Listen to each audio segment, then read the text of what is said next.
The next exercise is a bent over row.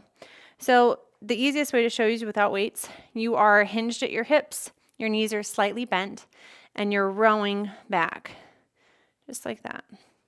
Here's the side view, core is tight, rowing back, squeezing those shoulder blades together.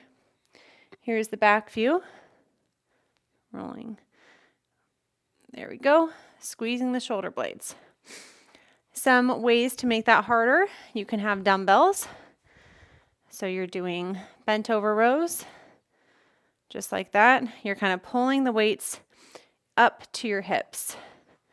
Common mistakes here is using momentum, not engaging your core, not engaging your back and shoulder blade muscles enough.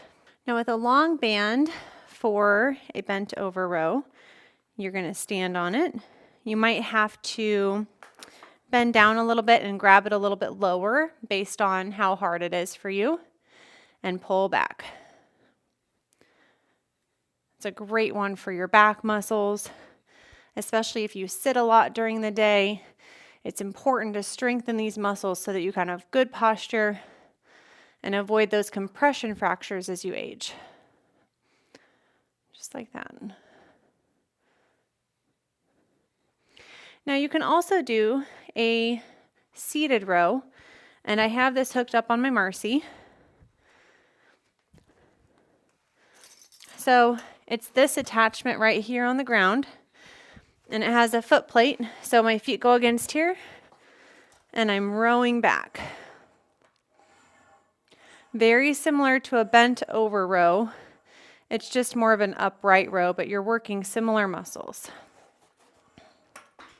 You can do this with the cable system. Now again, you could have handle grips, different kinds of grips. I'm just showing you with this because that's what's hooked up right now. A row.